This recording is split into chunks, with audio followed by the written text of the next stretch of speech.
안녕하십니까? 반갑습니다. 저는 소개해 주신 것처럼 군산교회에서 교제하고 있는 최병관 형제라고 합니다. 오늘 대국교회에 귀한 우리 형제 자매님들 이렇게 만나 뵙게 돼서 너무나 반갑고 또 말씀으로 교제할 수 있는 시간을 주신 하나님께 또 감사를 드립니다. 이 시간이 모두에게 유익한 시간이 되었으면 좋겠습니다.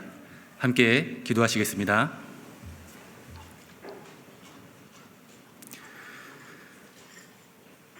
자비로우신 아버지 하나님, 참으로 감사합니다. 세상 죄악 가운데 태어나서 만물보다 거짓되고 심히 부패한 마음으로 하나님께 죄밖에 지은 것이 없고 영원한 형벌을 받아 마땅한 저희를 불쌍히 여기시고 구원해 주시고 또 주님의 몸된 교회 가운데 함께 거하며 천국 소망 가운데 살아갈 수 있도록 은혜를 베풀어 주신 것 감사드립니다. 저희에게 주님의 지혜와 능력과 근신하는 마음을 더욱 허락해 주셔서 하나님 앞에 바르고 합당하게 살아갈 수 있도록 도와주시고 우리 주변에 이뤄진 많은 영혼들을 주님 품으로 인도하는 일에 저희가 더 귀하게 쓰임을 받을 수 있도록 하나님 도와주시기를 간절히 기도드립니다. 주님 오실 날이 너무나 가까운 이때에 저희들 더욱 깨어있는 삶을 살 수 있도록 도와주시고 위에서 부르신 그 부름에 합당하게 살다가 영광 중에 다시 오실 주님 앞에 부끄럽지 않은 모습으로 저희가 다 설 수 있도록 하나님께서 친히 함께해 주시고 인도해 주시기를 원합니다.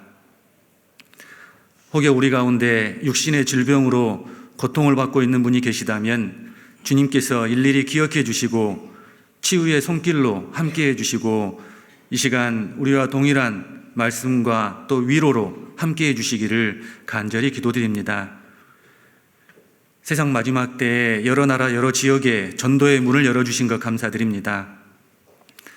해외에서 수고하시는 모든 선교사님들과 또 그의 가정, 함께 협력하는 모든 형제 자매님들 주님께서 일일이 기억해 주시고 어려운 환경에서도 하나님의 복음을 전하는 데에 조금도 부족함이 없도록 하나님께서 끝까지 함께해 주시기를 기도드립니다. 오늘 주일 아침 또 이렇게 한자리에 모였습니다. 각 사람에게 필요한 말씀으로 교훈해 주시고 그 말씀이 마음에 심겨지고 그 말씀의 능력이 우리 삶 가운데 나타날 수 있도록 하나님 도와주시옵소서. 대국교회 모든 형제 자매님들 마음과 뜻이 더 하나가 되어서 하나님을 기쁘시게 하고 하나님께 더 귀하게 쓰임을 받는 교회가 될 수 있도록 하나님께서 도와주시기를 간절히 기도드립니다. 모든 걸 주님께 의지하오며 예수님 이름으로 기도드렸습니다. 아멘. 누가복음 17장 찾겠습니다.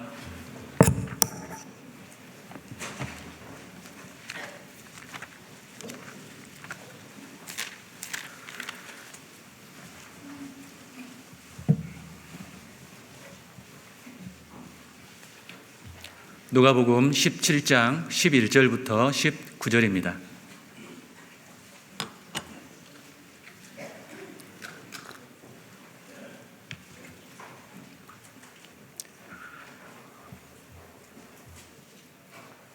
신약성경 124쪽 부근에 있습니다.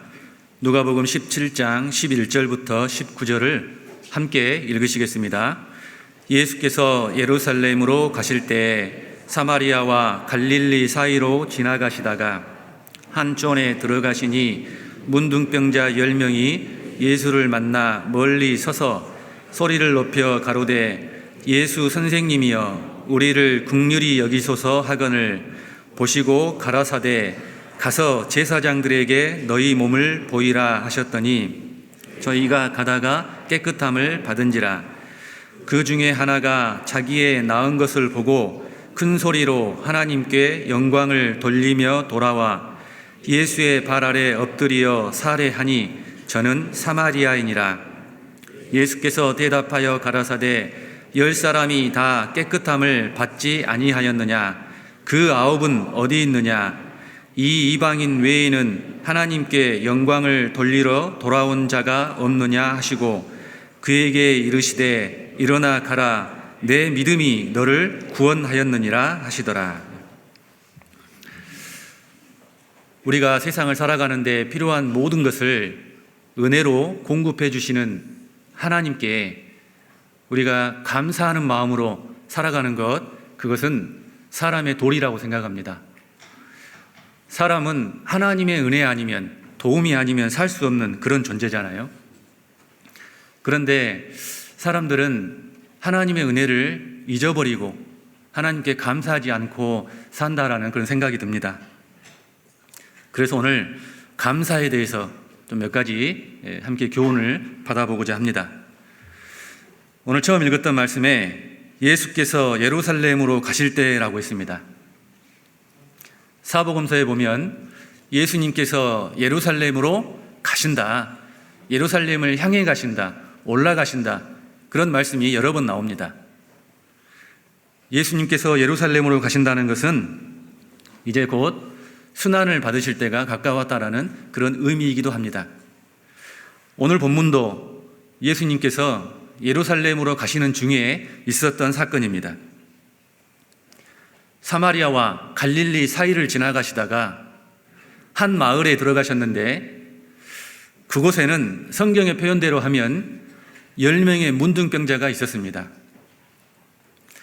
인생에 있어서 여러분, 문둥병에 걸렸다는 것은 얼마나 큰 시련이고 얼마나 고통스러운 그런 일입니까? 당시에 이 병에 걸리면 부정하게 여기고 또 사람들과 함께 살지 못했습니다. 진 밖에다가 따로 움막을 지어놓고 가족과 떨어져서 그들끼리만 비참한 생활을 해야 했던 겁니다. 오늘 그 10사람도 예수님을 보고 가까이 가지 못하고 멀리서 예수님에게 부르짖고 있는 겁니다. 우리 좀 불쌍히 여겨서 이 병을 낫게 해달라고 그렇게 부르짖는 거예요.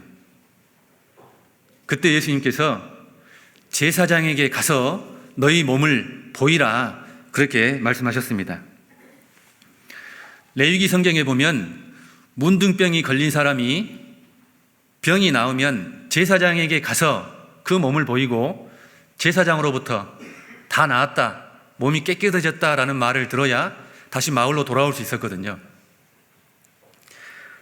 제사장에 가서 몸을 보이라, 그렇게 말씀하신 것은 그 병을 낫게 해 주시겠다라는 예수님의 약속이기도 하시죠. 당장 병을 낫게 해주신 것도 아닙니다. 그 앞에서는 아무 조치가 없었어요. 그런데 그 10사람의 믿음도 참 대단한 것 같습니다. 예수님의 말씀을 듣고 믿고 순종하고 가는 겁니다. 그런데 제사장에게 가는 도중에 그 병이 나은 거예요. 얼마나 기뻤을까요? 큰 중병에 걸린 사람의 가장 큰 소원이 있다면 병이 낫는 것일 겁니다. 병이 나았다, 여러분, 그 소리를 얼마나 듣고 싶었겠습니까?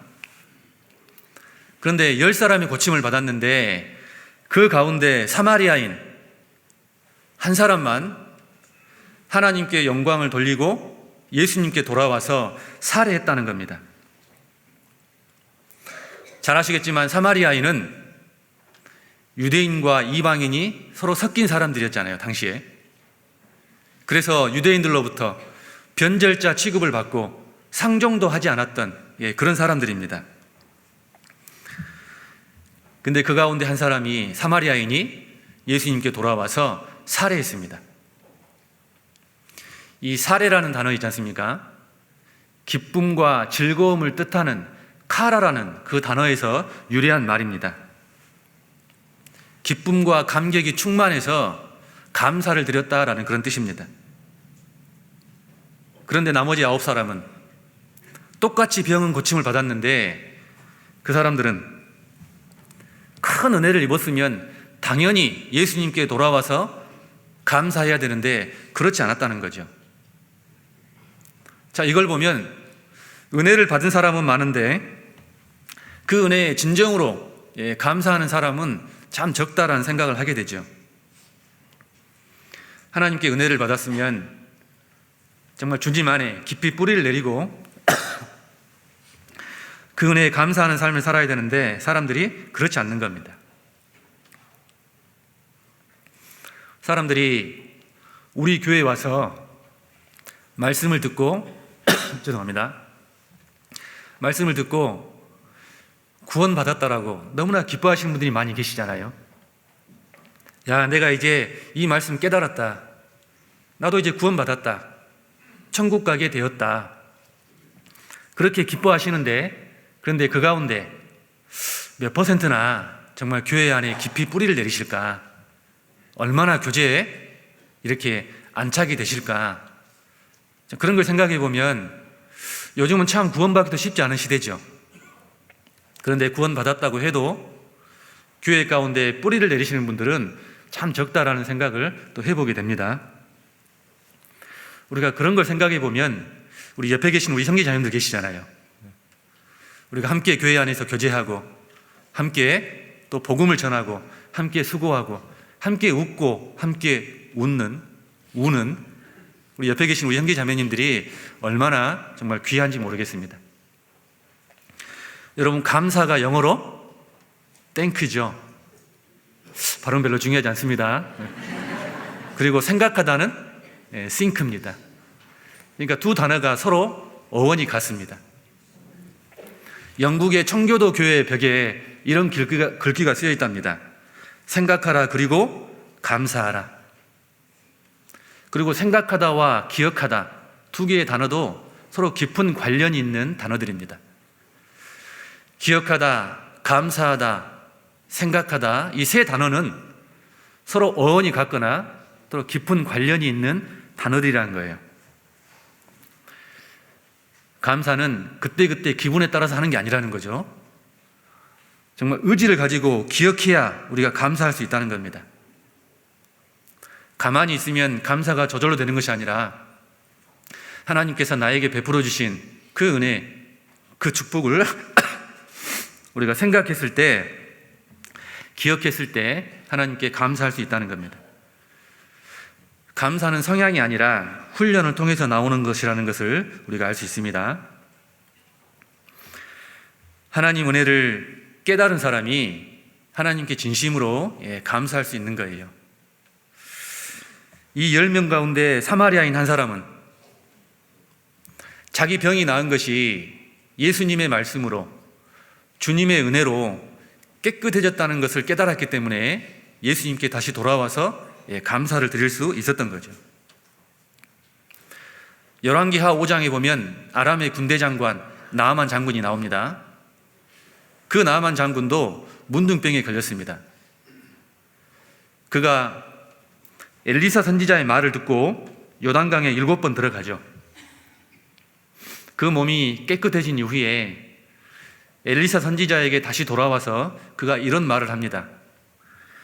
내가 이제 이스라엘 외에는 온 천하에 신이 없는 줄을 아나이다. 무슨 말일까요? 하나님은 살아계시고 나의 이 병이 나은 것은 전적으로 하나님의 은혜라는 겁니다. 엘리사 선지자, 당신이 믿는 하나님이 진짜 하나님이라는 것 이제 내가 깨달았다는 거예요. 그걸 깨달았기 때문에 다시 엘리사 선지자에게 돌아와서 그런 말을 하고 있는 겁니다.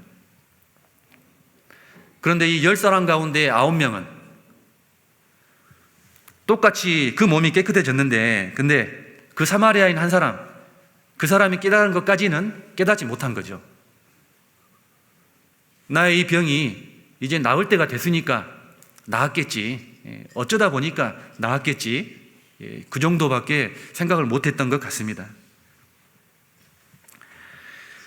성경에 보면 사도 바울이 나오는데 사도 바울이 다메섹 도상에서 예수님을 만나고 회심한 이후에 그의 나머지 인생을 하나님께서 그에게 맡기신 사역을 죽을 때까지 감당할 수 있었던 그 힘, 그런 마음이 어디서 나오겠습니까?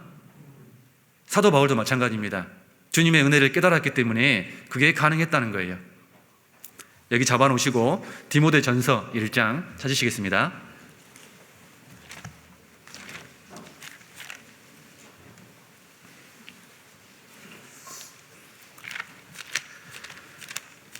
디모데전서 1장 12절입니다.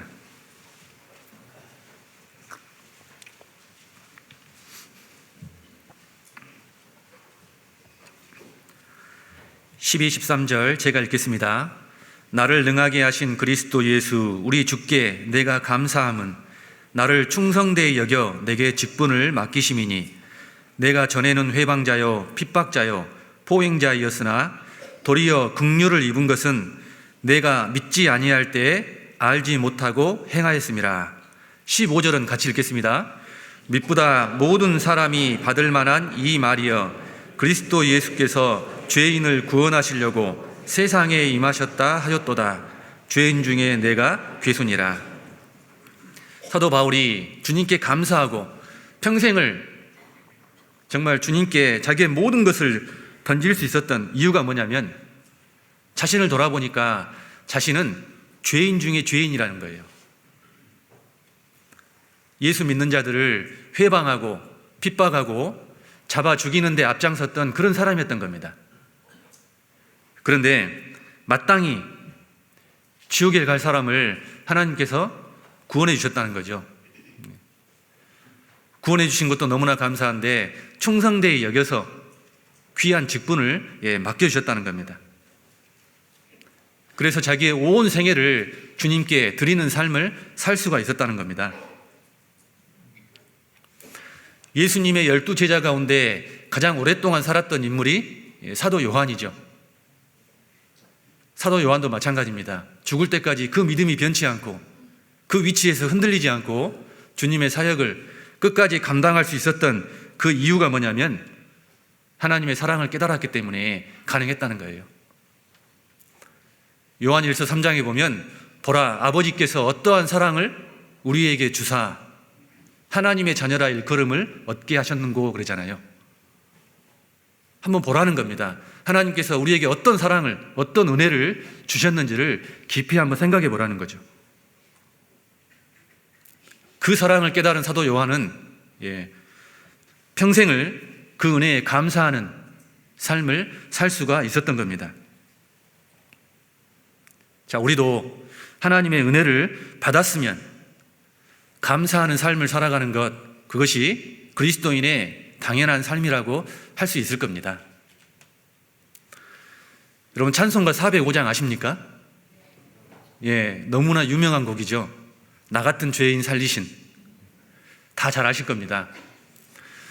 이 대국교회에도 우리 은장이 어르신들이 많이 계시는데요. 저희 군산교회도 은장이 어르신들이 참 많이 계십니다. 은장이 어르신들에게 어떤 찬송을 가장 좋아하십니까? 라고 했더니 찬송가 405장을 얘기하시더라고요. 왜 그러시는데요? 했더니 과거에 우리 교회가 전국에 이렇게 많지 않을 때 어디에서 입당식을 하거나 전도 집회를 하면 우리가 방문하잖아요. 먼 거리에 있는 교회들도 이렇게 방문을 했었습니다. 그때 봉고차에서 목사님이 그러신답니다. 우리 그냥 가면 심심하니까 찬송이나 부르고 가시죠 라고 하면 당시에 그 어르신들이 자동으로 나왔던 찬송이 바로 그 찬송이랍니다. 나 같은 죄인 살리신. 출발할 때부터 도착할 때까지 계속 그 찬송을 부르고 다니셨대요. 그래서 다른 찬송가는 몰라도 그 곡만큼은 다 외워졌다고, 외워서 그거 부른다고 그렇게 말씀하시더라고요. 근데 그 곡을 존 뉴턴이라는 사람이 작사를 한 곡입니다. 그 가사를 보면 이제껏 내가 산 것도 주님의 은혜다. 내가 지금까지 이렇게 살아온 것 내가 잘나고 똑똑해서가 아니라는 거죠. 우연이 된 것도 아니고 그 모든 것이 하나님의 은혜라는 것을 이 존 뉴턴이 깨달은 겁니다. 이 존 뉴턴이요, 나이가 이제 점점 많아지고 하나님의 말씀, 성경을 읽을 수 있는 눈도 침침해져서 눈도 잘 보이지 않는 그런 상태가 됐답니다. 하나님을 마음껏 찬양하고 싶은데 귀도 잘 들리지 않고 하나님의 사랑을 많은 사람들에게 전하고 싶은데 이제 말도 점점 어눌해지고, 그렇지만 그런 상태였지만 사람들에게 하나님의 사랑을 계속 전하고 다녔대요. 많은 사람들이 그 존 뉴턴의 건강을 걱정하면서 당신이 하나님을 사랑하는 것 이제 세상 사람들이 다 압니다. 이제 당신의 건강을 좀 챙기라고 그렇게 얘기해 줬답니다. 그때 존 뉴턴이 이런 얘기를 했대요. 나는 사람들을 잡아다가 팔아먹었던 노예 무역선의 선장이었다. 그런 나를 위해서 주님이 죽어주셨다. 나는 죽을 때까지 그 사랑을 잊지 못한다. 내가 그 사랑을 깨달았는데 이 정도밖에 살지 못하는 내가 오히려 부끄럽다라고 그렇게 얘기했답니다. 우리도 그 존 뉴턴이 받은 그 사랑, 그 은혜를 깨달은 사람들이잖아요. 자, 우리 마음에 어떤 마음이 있습니까? 정말 하나님께 더 순종하고 싶은 마음, 하나님께 더 귀하게 쓰임을 받고 싶은 마음, 그리고 그 은혜에 더 보답하고자 하는 그런 마음이 우리에게도 있습니다. 주님의 은혜를 깊이 깨달은 사람이 하나님께 더 감사하는 삶을 살 수가 있는 거예요. 그래서 감사는 억지로 되는 것이 아니다. 어떤 사람이요, 자신은 좋은 구두를 신지 못하는 것에 대해서 불평하고 원망하는 마음을 가지고 살았답니다. 다른 사람들은 다 좋은 구두를 신고 다니는데 왜 나는 저런 구두 하나 살 돈이 없을까? 그런 원망하는 마음, 그런 마음을 가지고 살았는데 어느 날 이 두 다리가 없는 분을 만났답니다. 그리고 그의 생각이 바뀌었대요. 그 불평하는 마음, 원망하는 마음에서 감사하는 마음으로 바뀌었답니다. 내가 어디든 갈 수 있는 두 발이 있다는 것, 이것만은 얼마나 감사하냐. 무엇이든 붙잡을 수 있는 손이 있다는 것도 감사하고, 앞을 볼 수 있는 눈이 있고, 들을 수 있는 귀가 있고, 말할 수 있는 입이 있다는 것만으로도 얼마나 감사하냐. 뿐만 아니라 내가 지금껏 이렇게 숨을 쉬고 살아온 모든 것이 정말 하나님의 은혜라는 것을 깨달았답니다. 은혜를 깨닫지 못하면 하나님께 감사가 나올 수 없는 거예요. 제가 과거에 어느 한 중년의 여자분을 이렇게 상담할 때가 있었습니다. 상담을 하는데 그분은 영적으로 너무나 무관심한 그런 분이셨습니다. 처음 이렇게 우리가 상담하러 오시면요, 왜 성경 말씀을 배워야 되는지 이제 그런 것부터 쭉 말씀드리잖아요. 인생이 무엇인지, 영혼이 무엇인지, 하나님, 그리고 성경에 대해서, 죽음에 대해서 이렇게 쭉 말씀을 드리는데 아무리 얘기해도 전혀 관심이 없는 거예요. 제가 이런저런 질문을 드리면은요, 계속 반대로만 대답하시는 겁니다. 이 세상이 전부가 아닙니다. 죽으면 끝이지 무슨 다른 세상이 있냐. 나 그런 거 모른다. 나는 관심 없다. 하나님은 정말 살아 계십니다. 나는 절에 다니는 사람이다. 나 하나님 모른다. 천국과 지옥이 분명히 있습니다. 있든 말든 상관없다. 천국 못 가면 어쩌겠냐. 지옥에 가야지. 그러시는 거예요. 여러분, 그렇게 반응하시는 분에게 상담이 잘 이루어지겠습니까? 제가 상담하는 내내 마음이 참 답답해졌습니다. 어떻게 실마리를 풀어나가야 될까? 어떻게 할까? 곰곰이 생각하다가 질문 하나를 생각해냈어요. 마음이 뿌듯했습니다. 그래, 내가 이 질문하면 되겠다. 그래서 뭐라고 여쭤봤냐면, 어머니 그동안 행복하셨습니까? 자, 우리 시대 어머니들요, 인생 행복하셨습니까? 라고 여쭤보면요, 보통은 뭐라고 대답하십니까? 야, 말도 마라. 나같이 고생한 사람 없다. 내가 맨날 밤을 새고 얘기해도 끝이 없다. 보통 그런 대답을 하시잖아요. 자, 그렇게 대답하시면, 그거 보시라고. 하나님이 정말 계셔서 우리 인생 가운데 그런 고통, 그런 고난을 주시는 거라고. 하나님 찾으라고. 그러는 거라고. 그렇게 말씀을 드리려고 그런 대답을 기대하고 어머니 행복하셨습니까? 라고 여쭤봤거든요. 그랬더니 그분의 대답이 또 행복했대요. 제가 상당히 당황스러웠습니다. 의외의 대답을 들었기 때문에. 근데 내색하면 안 되잖아요. 마음으로 애써 침착해야 된다. 침착하자. 어머니, 그러면 무엇이 행복이라고 생각하십니까? 그랬더니 아니, 친구들 만나서 좋은 곳 구경 다니고 맛있는 거 먹으러 다니고 수다도 떨고 스트레스도 풀고 그런 게 행복 아니겠냐고 그러시는 거예요. 아, 그래요. 그러면 사시면서 고난 같은 건 없었습니까? 고난은 있었겠지요. 그랬더니 인생이 다 그러지 뭐. 좋은 일이 있으면 나쁜 일도 있고 오르막이 있으면 내리막도 있고 그게 인생이지 인생에 무슨 항상 좋은 일만 있겠냐고 그러시는 거예요. 야, 쉽지 않은 분을 만났구나. 어떻게 할까 참 기도가 됐습니다. 여러분, 사람들에게 말씀을 전할 때 어떤 분이 어렵던가요? 우리가 말씀을 전해드릴 때 흥분하고 따지고 막 자기 주장 내세우고, 여러분, 그런 분들은 오히려 말씀 찾아드리고 증거 보여드리고 딱 정리해 드리잖아요. 그러면 받아들이신다니까요. 자기 생각을 내려놓습니다. 그런데 아무리 얘기해도 관심이 없는 분들 계시잖아요. 그런 분들은 참 구원받기가 쉽지 않은데 그분이 딱 그런 분이셨습니다. 그런데 그분의 외모에서 풍겨 나오는 거 있잖아요. 야, 이분은 정말 세상에 부족한 것이 없는 분이구나라는 그런 생각을 하게 됐습니다. 그 몸에 할 수 있는 액세서리는 다 하셨더라고요. 목걸이에, 팔찌에, 반지에, 귀걸이에. 여러분, 제가 그런 반지는 처음 봤습니다. 이 반지 이 크기가요, 사람이 매듭 하나 정도 되는 큰 반지를 끼고 계시더라고요. 옷은 누가 봐도 명품이고. 처음에는 계속 반대로만 대답하시니까 안 믿으려고 일부러 그러신가 싶었습니다.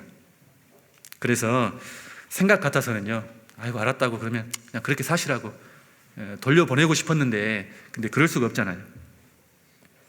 그분을 위해서 간절하게 기도하고 있을 그 여동생을 생각하니까 그냥 보낼 수 없는 겁니다. 그 여동생이 언니에게 정말 그동안 계속 간절하게 이렇게 부탁을 하고 강권해서 어렵게 교회에 처음 모시고 온 거예요. 그래서 그 동생 입장에서는 어떻습니까? 언니가 처음으로 전도인과 상담이라는 것을 하는 겁니다. 그러니까 평상시에 언니가 어떤 생각을 가지고 있었는지 궁금하기도 하겠잖아요. 근데 언니 옆에 있으면 언니가 불편해하고 상담에 방해가 될까 봐 거기 있지 못하고 그 옆방에서 그 언니를 위해서 간절하게 기도하고 있는 겁니다. 이 얘기를 나누다 보니까 그분은요, 일부러 그러는 게 아니었더라고요. 육신적으로 부족한 것이었기 때문에 그 영적인 것에는 관심이 없었던 겁니다. 하나님의 은혜를 우리가 깨닫지 못하면 하나님에 대해서 관심도 없고 감사하지도 않는 거예요. 나중에는 그분이 참 불쌍하다는 생각이 들었습니다. 그러면서 나 자신을 생각해 봤거든요. 내가 만약에 저분의 입장이라면 나는 저분보다 더 했으면 더 했지 덜 하지는 않겠다. 나는 내 자신에 대해서 너무나 잘 알잖아요. 내가 얼마나 악한 사람인지, 내가 얼마나 어리석은 사람이고 얼마나 정말 나쁘고 이기적인 사람인지. 이런 내가 어쩌다가 정말 이렇게 큰 구원을 받게 됐을까? 어떻게 이 말씀이 깨달아지게 됐을까? 그런 걸 생각하니까 너무 감사가 되는 거예요. 나의 나 된 것은 하나님의 은혜로 된 것이니, 야, 모든 것이 하나님의 은혜였구나. 마태복음 13장 찾아보겠습니다.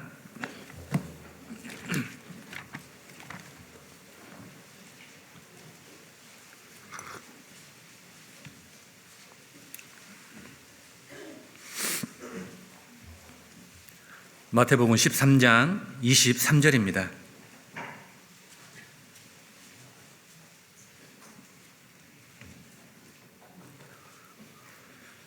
23절 한 절만 같이 읽겠습니다.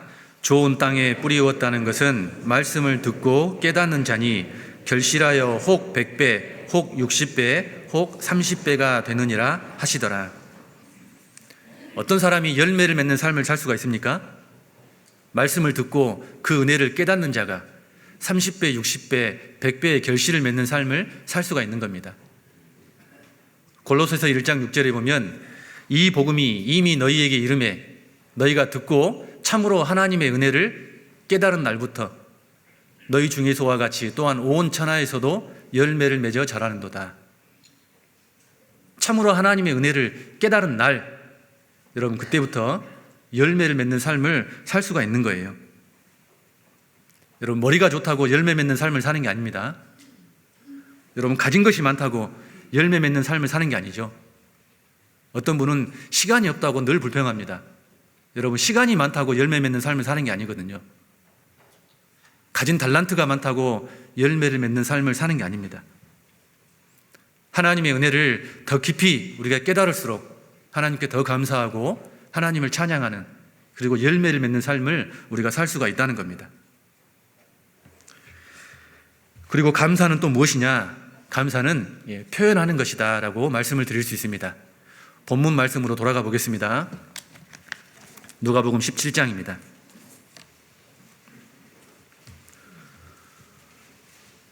(17장) 15절 16절.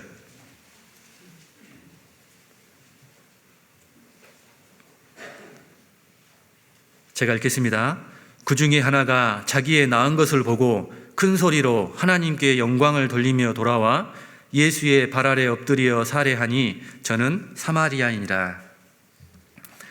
예수님께 돌아왔던 이 사마리아인, 이 한 사람과 나머지 9사람과 다른 게 뭘까요? 이 한 사람은 자기의 병이 나은 것에 대해서 감사하는 마음을 표현을 했다는 겁니다. 그리고 지금 내가 해야 될 게 뭐냐, 가장 우선순위가 무엇인지를 분명히 알았다는 거예요. 여러분 처음 그 10사람이 이제 자기 몸이 깨끗해진 걸 알았으면 가장 먼저 할 일이 뭡니까? 처음 시작할 때 말씀드렸던 것처럼 제사장에게 가서 자기 몸을 보이는 겁니다. 그리고 제사장으로부터 다 나았다는 말을 들었으면 여러분 그 다음 하고 싶은 일이 뭘까요? 가족이 기다리는 집으로 빨리 달려가고 싶은 마음이 얼마나 컸겠습니까? 그 가운데는 수년 동안 가족과 떨어져서 지내는 사람도 있었을 겁니다. 가족을 보고 싶은 마음이 얼마나 컸겠어요? 그리고 평상시에 자기가 그런 병에 걸렸다고 자기를 무시하고 멸시하던 그런 이웃들, 친구들에게 깨끗해진 그 모습을 빨리 보여주고 싶은 마음이 얼마나 컸겠습니까?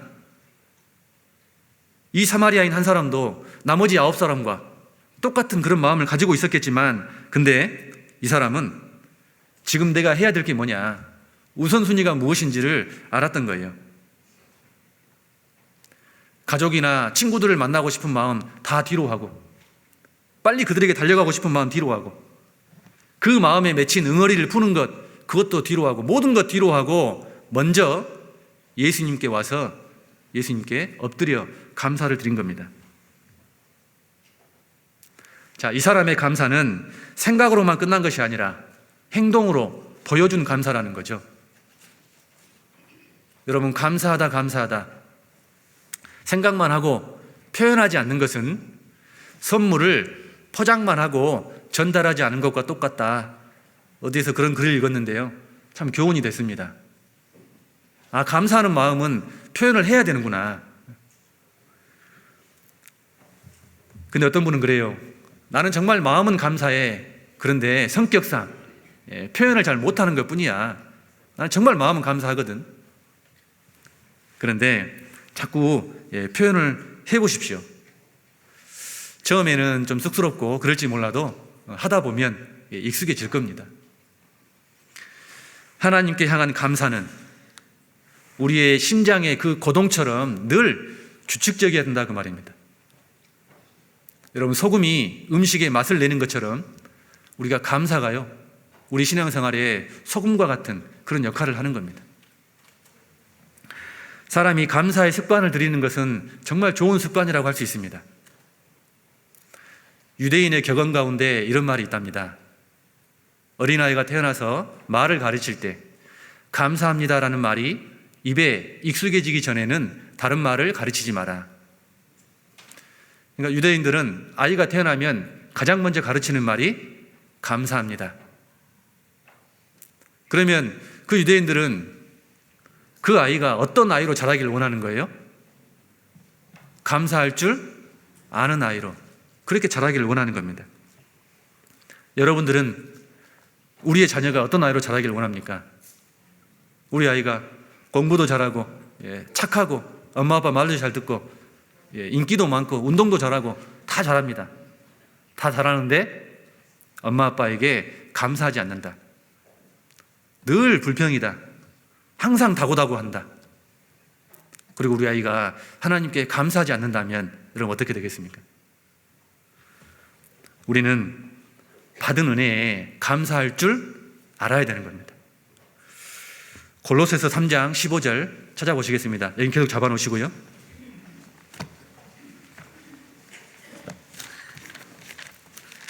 골로새서 3장 15절입니다.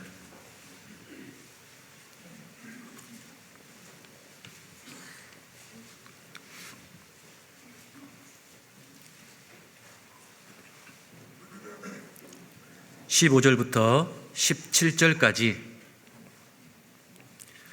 함께 읽으시겠습니다. 그리스도의 평강이 너희 마음을 주장하게 하라. 평강을 위하여 너희가 한 몸으로 부르심을 받았나니 또한 너희는 감사하는 자가 되라. 그리스도의 말씀이 너희 속에 풍성히 거하여 모든 지혜로 피차 가르치며 권면하고 시와 찬미와 신령한 노래를 부르며 마음에 감사함으로 하나님을 찬양하고 또 무엇을 하든지 말에나 일에나 다 주 예수의 이름으로 하고 그를 힘입어 하나님 아버지께 감사하라. 성경은 우리에게 계속해서 감사하라라고 그렇게 말씀하십니다. 방금 읽었던 세 절의 말씀에서도 감사하는 자가 되라, 감사함으로 하나님을 찬양하고 하나님 아버지께 감사하라. 여기뿐만 아니라 에베소서 5장도 보면 누추함과 어리석은 말이나 희롱의 말이 마땅치 아니하니 너희는 감사하는 말을 하라. 우리가 구원받기 전에는 누추한 말, 어리석은 말, 희롱의 말, 거짓말, 우리가 그런 말들을 일삼고 살았는데 이제는 그런 말들을 버리고 감사하는 말을 해라. 성경은 우리에게 왜 계속해서 감사하라 감사하라 그러실까요? 누구를 위해서 감사하라는 걸까요? 나 자신을 위해서 감사하라는 겁니다. 내가 감사하면 그 감사가 다시 나에게로 돌아온다는 거죠. 내가 불평하고 원망하면 그 불평과 원망이 다시 나에게로 돌아온다는 겁니다. 민수기 14장 28절 한번 찾아보시겠습니다. 민수기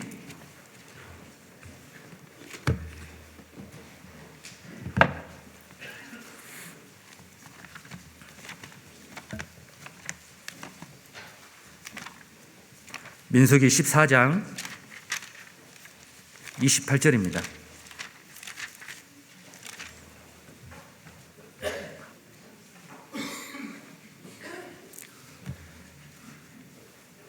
민수기 14장 28절입니다. 제가 읽겠습니다. 그들에게 이르기를 여호와의 말씀에 나의 삶을 가리켜 맹세하노라. 너희 말이 내 귀에 들린 대로 내가 너희에게 행하리니. 하나님께서 이스라엘 백성들을 그 애굽에서 건져내셔서 이제 가나안 땅을 향해 가고 있습니다. 가데스 바네아라는 곳까지 왔을 때 하나님께서 모세에게 각 지파별로 한 사람씩 뽑아서 가나안 땅에 정탐꾼으로 보내라, 그렇게 명령하셨죠. 그래서 정탐꾼들이 가나안 땅을 정탐하고 돌아와서 이스라엘 백성들 앞에서 자기들이 봤던 것, 그걸 보고하고 있습니다. 그런데 10명의 정탐꾼은 뭐라고 합니까? 그 땅에는 안악 자손이 있는데 정말 기골이 장대하더라. 우리가 그 앞에 서니까 꼭 메뚜기 같더라. 그 땅은 우리를 삼키는 땅이다. 우린 들어가면 죽는다. 그렇지 않아도 확실한 그 하나님의 말씀에 대한 믿음이 없고 새로운 세상, 가나안 땅에 대한 그 두려운 마음을 가지고 있는 이스라엘 백성들에게 가나안 땅을 직접 보고 와서 그렇게 얘기하니까 이스라엘 사람들이 뭐라고 반응을 합니까? 차라리 광야에서 죽었으면 좋았을 것을 왜 우리를 이곳까지 끌고 왔느냐 하면서 모세를 원망하고 하나님을 원망하는 겁니다. 그때 하신 말씀이 너희 말이 내 귀에 들린 대로 내가 너희에게 행하겠다는 거예요.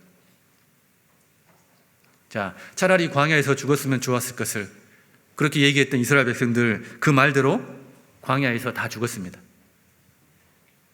그런데 여호수아와 갈렙 두 사람은 가나안 땅을 보고 왔는데 그 땅은 하나님께서 우리에게 주신 땅이 틀림없더라. 하나님이 우리와 함께 하시면 우리가 반드시 차지할 수 있다. 승리할 수 있다. 당장 지금 들어가자. 당장. 그들은 우리 밥이다. 결국 그 두 사람만 가나안 땅에 들어갔잖아요. 이스라엘 사람들이 말한 대로 그대로 이루어졌습니다. 성경의 모든 말씀은 이스라엘 백성들에게만 주신 말씀이 아니겠죠. 하나님께서 우리에게도 주시는 말씀입니다. 내가 복을 받을 것인지 그렇지 않은지 나의 말에 달려있는 것이겠죠. 나는 평상시에 주로 어떤 말을 하고 살까? 늘 불평하는 말, 원망의 말을 하고 사는지 그렇지 않으면 감사의 말을 하고 사는지. 여호와여 내 혀의 말을 알지 못하시는 것이 하나도 없으시니이다. 하나님은 내가 한 말 다 듣고 계시고 다 알고 계시는 거죠. 그리고 그대로 내게 베푸시겠다는 겁니다. 자, 우리 속담에도 말이 씨가 된다는 말이 있잖아요. 그래서 우리는 자신의 입에서 나오는 말로 나의 운명을 만들어 간다고 해도 과언이 아니겠죠. 나도 모르게 불평의 말, 원망의 말을 내가 하고 있다면 우리가 이 말씀을 기억한다면 그런 불평의 말, 원망의 말을 좀 줄일 수 있지 않을까 그런 생각을 해봤습니다. 그리고 감사는 두 가지의 감사로 이렇게 분류를 해볼 수 있습니다. 첫 번째가 뭐냐면 이미 이루어진 것, 이미 받은 거에 대해서 감사하는 거죠. 하나님께서 나에게 축복을 주셔서 내가 감사할 것이 있다는 것은요 얼마나 큰 은혜입니까? 그런데 그 감사를 내가 잊어버리지 않고 정말 감사하는 마음이 있다는 것, 그건 더 큰 축복이라고 할 수 있을 겁니다. 그런데 더 감사한 것은 뭐냐면 아직 이루어지지 않았지만, 아직 받지 않았지만 앞으로 이루어 주실 것을 먼저 믿고 감사하는 거예요. 여러분, 그 감사가 우리에게 더 큰 은혜가 되고 더 큰 감사가 될 수 있는 겁니다. 아무것도 염려하지 말고 오직 모든 일에 기도와 간구로 너희 구할 것을 감사함으로 하나님께 아뢰라. 감사함으로 아뢰라 그랬잖아요. 아무것도 염려하지 말고. 왜? 나의 기도가 정말 합당한 기도라면 하나님께서 머지않아 그 기도를 들어주실 테니까, 반드시 응답해 주실 거니까 아무것도 염려하지 말고 감사함으로 아뢰라, 그렇게 말씀하시는 겁니다. 하나님은 내가 현재 겪고 있는 일들, 나의 사정을 하나님은 잘 아시잖아요. 내가 왜 이렇게 힘든지, 내가 왜 이렇게 슬픈지, 내가 왜 이렇게 눈물을 흘리는지 하나님은 다 아시거든요. 하나님은 몰라서 그냥 내버려 두시는 게 아니죠. 나를 도울 능력이 없어서 하나님이 그냥 잠잠고 계시는 게 아니다는 겁니다. 내 기도가 합당한 기도라면 여러분, 하나님께서 반드시 응답해 주실 겁니다. 하나님의 때와 나의 때가 다르기 때문에 그 차이지, 하나님은 반드시 응답해 주셔요. 그러니까 주실 것을 믿고 미리 드리는 감사, 여러분, 그 감사가 더 능력이 있는 기도라고 할 수 있는 겁니다. 예수님의 생애를 보면 예수님은 모든 부분에서 우리에게 본이 되어주셨습니다. 감사하는 것도 본이 되어주셨거든요. 아직 이루어지지 않았지만 이루어 주실 것을 믿고 감사를 드렸거든요. 예수님께서 죽은 지 나흘 된 나사로를 살리실 때 그 무덤 앞에서 하셨던 기도가 있거든요. 요한복음 11장 찾아보겠습니다.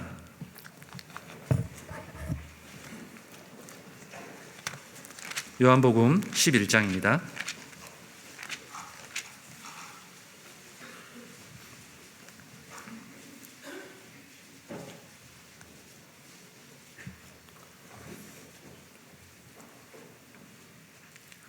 요한복음 11장 39절부터 제가 몇 절을 읽겠습니다.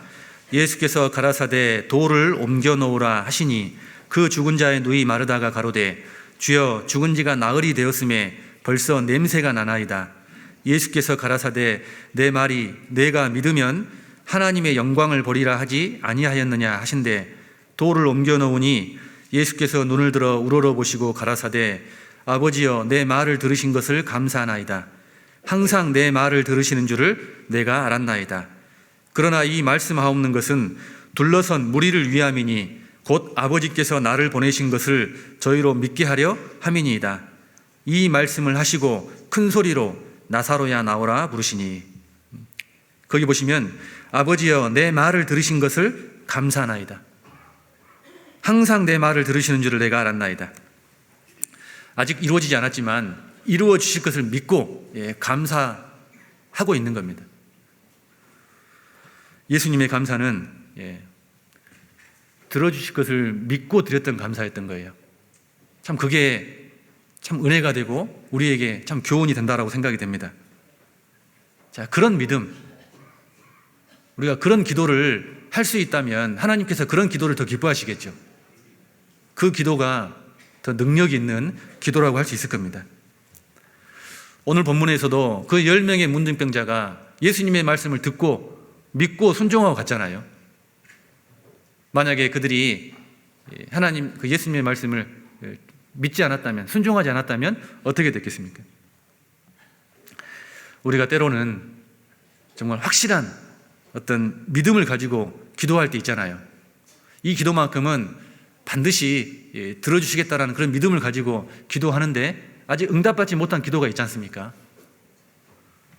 그래도 끝까지 포기하지 않는 그 감사의 기도가 진짜 믿음이라고 할 수 있겠죠. 내 기도가 이루어졌을 때 드리는 많은 감사의 기도보다 아직 이루어지지 않았지만 드리는 한 번의 감사의 기도가 우리에게 더 큰 은혜가 될 수 있는 겁니다. 성경에 보면은요, 지금 상황은 도저히 감사할 것이 없는데 너무나 정말 힘든 그런 상황이지만 앞으로 하나님께서 베풀어 주실 그 은혜, 그 축복을 생각하면서 감사를 드렸던 인물이 있습니다. 그 대표적인 인물이 하박국인데 한번 찾아볼까요? 하박국서.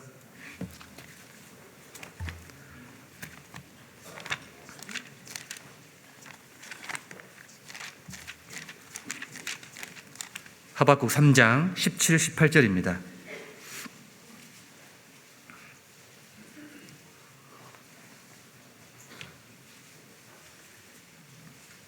구약 성경 1305쪽 부근에 있습니다. 하박국 3장 17절, 18절 잘 아시는 말씀이죠. 함께 읽겠습니다. 비록 무화과 나무가 무성치 못하며 포도나무에 열매가 없으며 감람나무에 소출이 없으며 밭에 식물이 없으며 우리의 양이 없으며 외양간에 소가 없을지라도 나는 여호와를 인하여 즐거워하며 나의 구원의 하나님을 인하여 기뻐하리로다. 이 하박국 선지자는 이스라엘 백성들의 타락을 보면서 하나님께 여쭙고 있는 겁니다. 언제까지 이스라엘을 용납하실 겁니까? 하나님께서 바벨론을 들어서 내가 심판할 거다. 이스라엘이 멸망할 거다. 이스라엘 땅이 황무지가 될 거다. 그렇게 말씀하셔요. 그 하나님의 음성을 들었던 이 하박국 선지자의 마음이 어땠을까요? 거기 16절 봐볼까요? 16절. 내가 들었으므로 내 창자가 흔들렸고 그 목소리로 인하여 내 입술이 떨렸도다. 너무나 두렵고 떨리는 이런 상황에서도 하나님께 기도하는 거잖아요. 뭐라고 기도합니까? 무화과 나무가 무성치 못하며 포도나무에 열매가 없으며 감람나무에 소출이 없으며 밭에 식물이 없으며 우리의 양이 없으며 외양간에 소가 없을지라도 나는 여호와를 인하여 즐거워하며 나의 구원의 하나님을 인하여 기뻐하리로다. 없고 없어도 지금 이 하박국 선지자는 하나님께 감사하다는 겁니까? 불평하고 원망하고 있는 겁니까? 예, 감사하다는 겁니다. 지금은 비록 이스라엘이 하나님께 순종치 않아서 이렇게 징계를 받고 있지만 하나님은 머지않아 이스라엘을 반드시 회복시키실 것이다. 우리가 승리할 거다. 하나님의 그 구원을 믿기 때문에 없고 없어도 하나님을 인하여 감사하다는 겁니다. 여러분, 도저히 감사할 것이 없는 것처럼 여겨지는 그런 상황에서도 감사할 수 있는 사람, 여러분, 그런 사람이 더 성숙한 그리스도인이라고 우리가 생각해 볼 수 있겠죠. 우리 주변에도 마찬가지입니다. 현실은 너무나 어려운데, 너무나 정말 힘든데 항상 밝은 모습으로 감사하며 살아가는 분들이 참 많이 계시죠.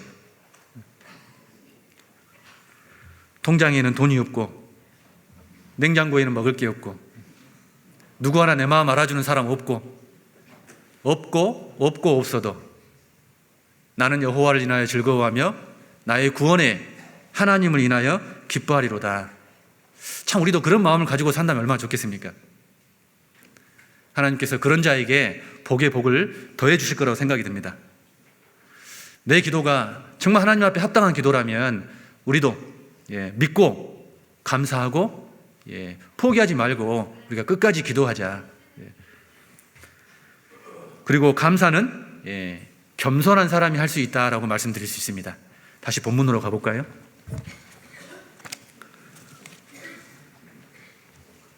누가복음 17장 16절입니다.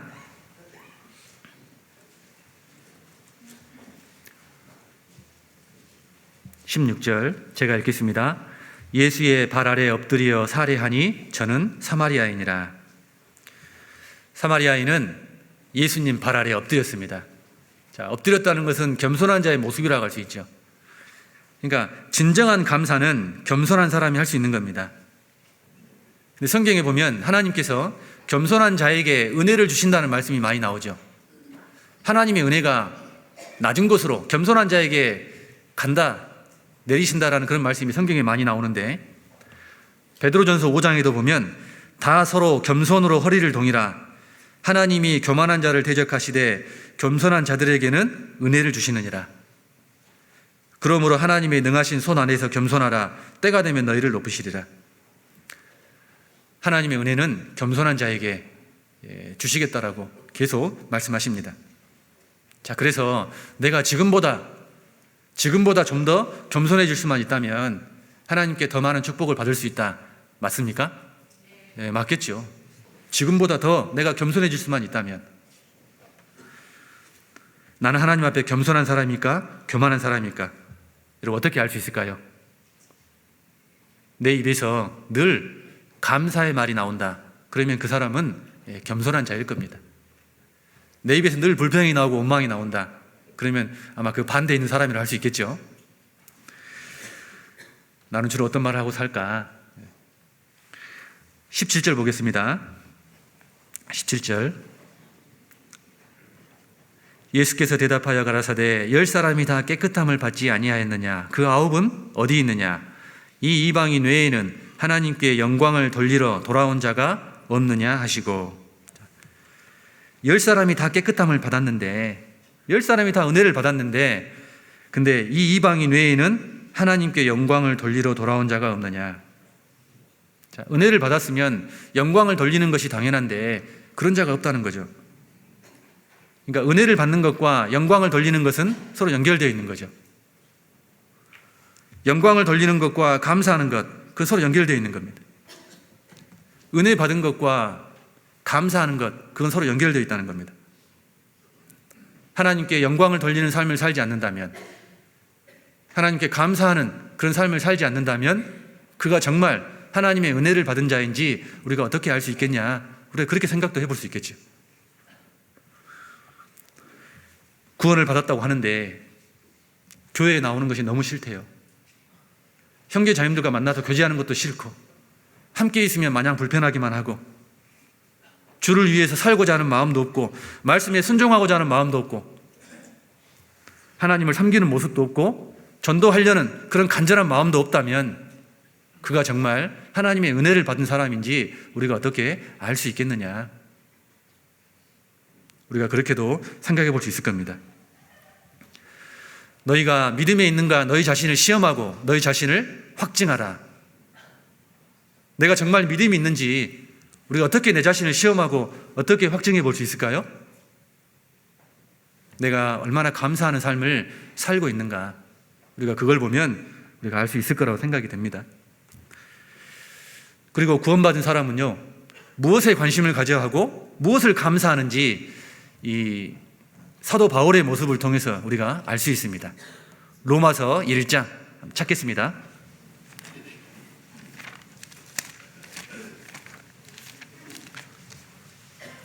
로마서 1장 8절입니다.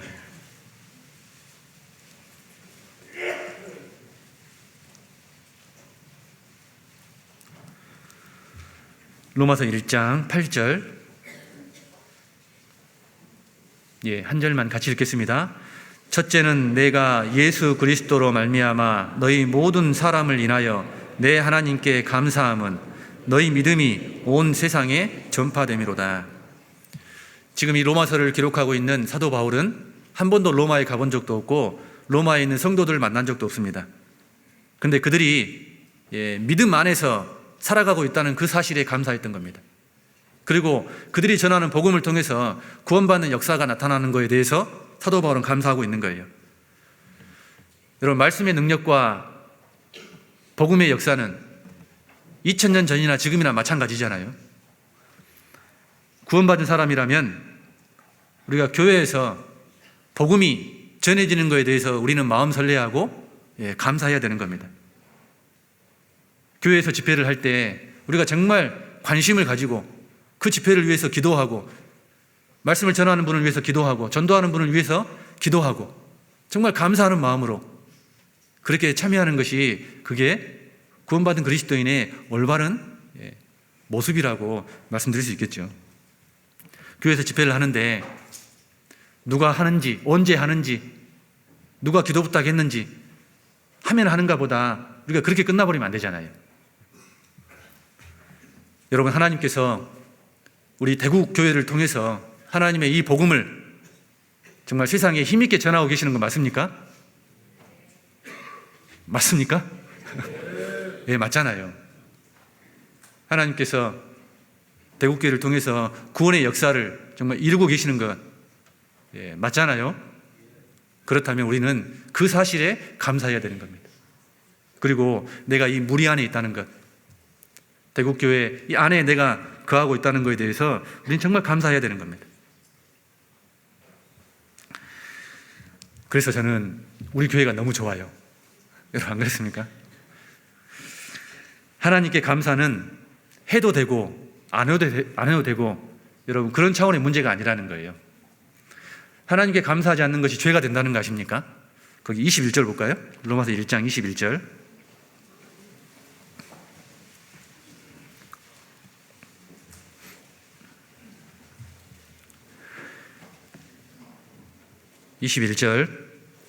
제가 읽겠습니다. 하나님을 알되 하나님으로 영화롭게도 아니하며 감사치도 아니하고 오히려 그 생각이 허망하여지며 미련한 마음이 어두워졌나니. 이 사도 바울은 하나님을 영화롭게도 아니하고 감사치도 않는 것, 그 죄라고 말씀하고 있습니다. 자, 감사하지 않으면 어떻게 되느냐? 마음이 어두워지고 미련해지고 허망해지고 결국 주님을 멀리하게 된다는 거죠.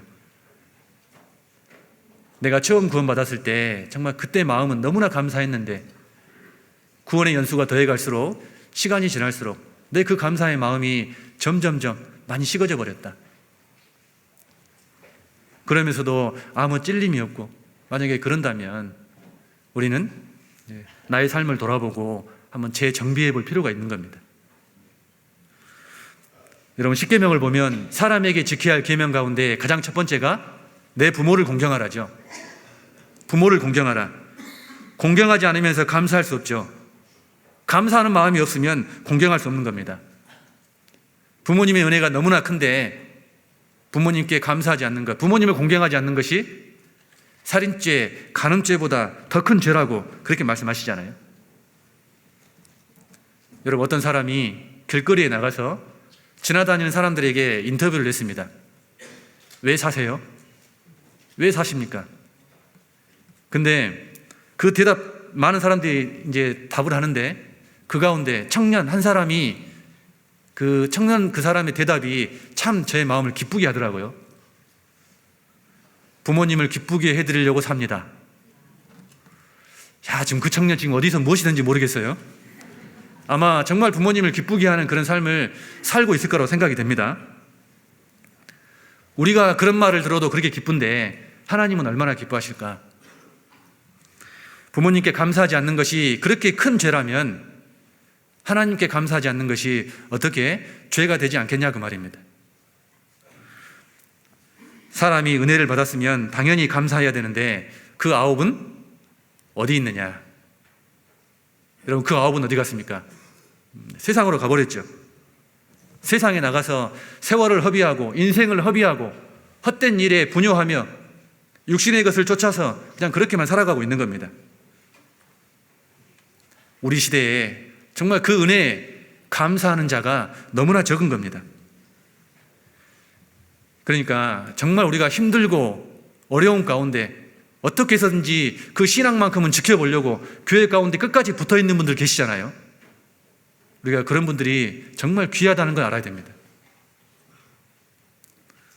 어떻게 해서든지 정말 그분이 교제 가운데 떨어지지 않도록 그분을 붙잡으려고 우리가 그분에게 위해서 기도해주고 정말 참아주고 배려해주고 도와주고 그래야 되는 겁니다.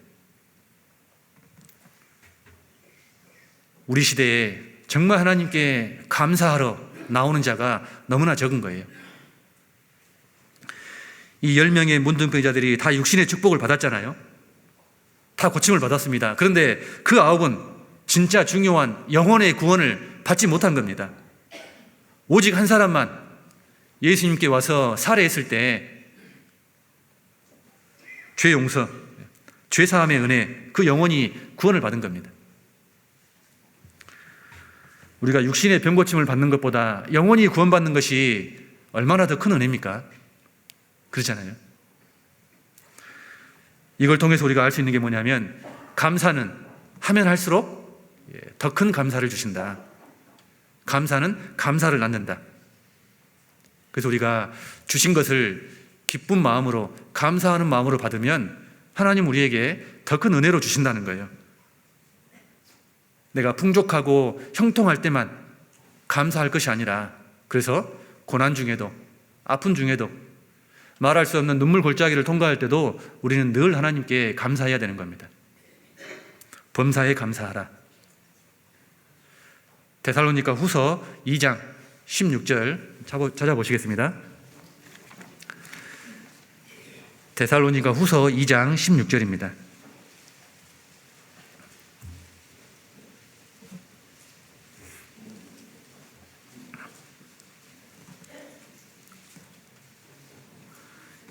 (2장) 16절 17절입니다. 제가 읽겠습니다. 우리 주 예수 그리스도와 우리를 사랑하시고 영원한 위로와 좋은 소망을 은혜로 주신 하나님 우리 아버지께서 너희 마음을 위로하시고 모든 선한 일과 말에 굳게 하시기를 원하노라. 우리가 왜 하나님께 진심으로 감사를 할 수 있을까요? 세상에 아무리 유명하고 똑똑하고 잘나고 돈이 많은 사람이라 하더라도 하나님이 주시는 영원한 위로와 좋은 소망을 은혜로 받지 못한 사람이라면 여러분, 그가 가진 재물, 그가 가진 지식, 그가 가진 명예, 그런 게 무슨 소용이냐 그 말입니다. 그는 하나님 앞에 실패한 인생이죠. 사실은 가장 불행한 인생인 겁니다. 근데 우리는요, 영원한 위로와 좋은 소망을 은혜로 받은 사람들이잖아요. 그러니까 우리는 세상에서는 비록 알아주는 사람 없어도, 우리가 세상에서는 비록 가진 건 없어도, 높은 명예, 지위는 없어도 하나님이 주시는 영원한 위로와 좋은 소망을 받은 자들이기 때문에 여러분, 우리가 정말 성공한 인생을 살고 있는 것이고 하나님 보실 때 가장 축복된 인생을 살고 있는 겁니다. 우리가 세상에 살면서 받은 구원, 이 구원이 여러분 당연한 겁니까? 아니잖아요. 우리가 당연히 받을 걸 받은 게 아니거든요. 거기 3장 2절 봐볼까요? 3장 2절에 후반부에 보면 믿음은 모든 사람의 것이 아닙니다. 믿음은 모든 사람의 것이 아닙니다. 사도 바울이 이 복음을 깨닫고 사람들에게 복음을 전하는 거예요. 이 복음을 전해주기만 하면 다 받아들일 줄 알았는데, 야, 나 같은 이 더러운 죄인도 구원을 받았다면 이 말씀 전해주기만 하면 사람들이 다 받아들일 줄 알았는데 그렇지 않더라는 거예요. 사람들이 말씀을 거부하는 것은 이때나 지금이나 마찬가지죠. 말씀을 잘 들으면, 마음을 열고 잘 듣기만 하면 누구나 구원을 받을 수 있는데, 근데 구원받은 사람이 너무나 적은 겁니다. 하나님의 은혜가 세상 모든 사람들에게 동일하게 내려지는데, 근데 다 하나님의 자녀가 되는 게 아니라는 거죠. 다 구원받는 게 아닙니다. 여러분, 그 가운데 내가 구원을 받은 거니까 얼마나 감사하냐고 말이죠. 여러분, 저희 군산교회에 작년 하계 수양회 때 어르신 부부가 37년 만에 구원을 받았습니다. 근데 그분이 37년 만에 구원을 받은지 저희는 모르죠. 근데 그 부모님을 전도했던 딸이 간증을 통해서 알게 됐습니다. 근데 그 할아버지가 수양회에서 상담을 통해서 구원을 받으셨는데, 상담하는 그 장소에서 딱 구원을 받고 나니까요, 얼마나 기쁘셨는지 그 자리에서 막 춤을 추셨어요. 그리고 정말 그 연세에, 참 어른에게 이런 얘기 좀 드리기 그렇지만 너무나 예쁘게 신앙생활을 하고 계십니다. 근데 이제 그 노부부에게 소원이 생겼죠. 구원받지 않는 가족들, 구원받지 않는 자식들이 구원받는 것. 그래서 이 어르신이 큰아들에게, 야, 아버지 소원이다, 제발 좀 교회 와서 말씀 좀 들어달라고 그렇게 막 애원을 하는 겁니다. 그러니까 그 큰아들이 그 늙으신 부모님이 그렇게 애통하게 애절하게 부탁을 하니까 그러면 상담을 하겠노라고 약속을 했어요. 그리고 상담하기로 한 날, 구역의 임원들이 그 어르신을 먼저 교회에 모시고 왔습니다. 그리고 로비에 앉아 계시는 거예요. 근데 시간이 되니까 이제 저만치에서 주차장에 차를 세우고 아들이 교회당으로 걸어 들어오는 겁니다. 현관 로비의 문을 딱 열고 들어오니까 그 어르신이 로비에 앉아 계시다가 일어나시더니 아들에게 다가가더니 90 먹은 아버지가 60 먹은 아들에게 인사를 해요.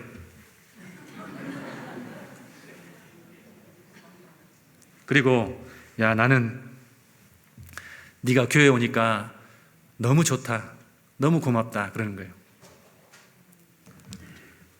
이 늙으신 아버지는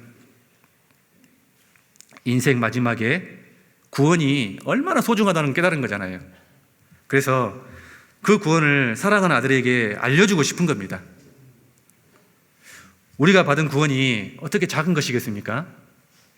너무나 큰 구원, 이 구원을 받고 우리가 세상을 살아가고 있는데, 근데 우리가 늘 감사하는 삶을 살아야 되는데 우리의 삶을 보면 때로는 정말 하나님께 너무 죄송하고 좀 부끄러울 때가 참 많죠. 여러분, 시편 136편 아십니까? 감사장이잖아요. 26절로 이루어져 있는데 절마다 감사하라, 감사하라, 감사하라, 그렇게 말씀하십니다. 우리가 마지막으로 한 절만 찾아볼까요? 시편 136편입니다.